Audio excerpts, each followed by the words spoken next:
Энергаэфектыўная тэхналогія камбінаванай сушкі тэкстыльных матэрыялаў з выкарыстаннем ультрагукавога выпраменьвання. Бартавы універсальны камп'ютары, онлайн-навучанне асновам бяспекі ў вытворчасці. Каля 30 распрацовак і прапаноў прывезлі на абласную выставу праектаў рэспубліканскага конкурсу «100 ідэй для Беларусі».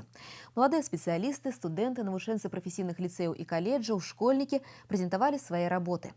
З некаторымі з іх пазнаёмілася Інна Кірыенкава.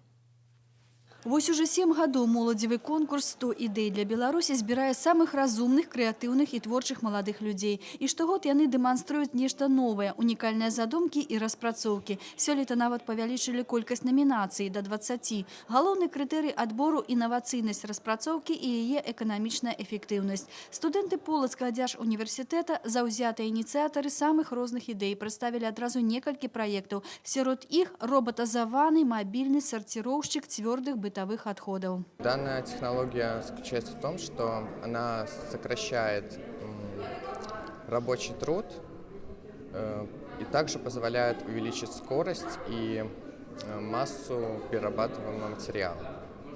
И за счет этого получается оно экономично. Варто установить вось такі бортовый универсальный компьютер на свой автомобиль, и можно будет назирать за расходом палива на каждом километре пройденного шляху. В Беларуси подобного нету. Мы это сделали с подручных средств. Усё большую папулярнасць набіраюць праекты ў галіне IT-тэхналогій. Малады інжынер-энергетык распрацаваў веб-рэсурс, з дапамогай якога можна прайсці навучанне асновам бяспекі і павышаць сваю кваліфікацыю. Галоўнае, гэта доступно кожнаму работнику ў любы час. У нас на работе уже немножко применяем, то есть даже в качестве МЧС, то есть какое-то тестирование проводим, в области охраны труда, то есть это наша разработка. Мы обучим молодых, мы не допустим несчастные случаи на производстве. Грамотных людей станет больше в нашей республике. А з дапамогай онлайн-мобільнага дадатку, які распрацаваў школьнік з Наволокомля, можно здзейсніць виртуальное подорожжа по Чашніччыне. Мы можем увидеть название объекта, населенный пункт, его географические координаты, а также описание. Также просмотреть фотографии интересующего нас объекта. Все достойны того, чтобы пройти на республиканский этап.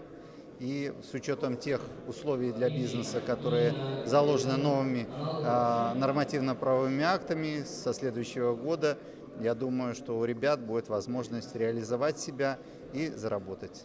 У выніку з 29 праектаў журы выбрала 21. Іх аўтары атрымалі пуцёўку для ўдзелу ў рэспубліканскім фінале конкурсу, які адбудзецца на пачатку новага года. Інна Кірыенкава, Олег Чарняк, навіны Віцебск.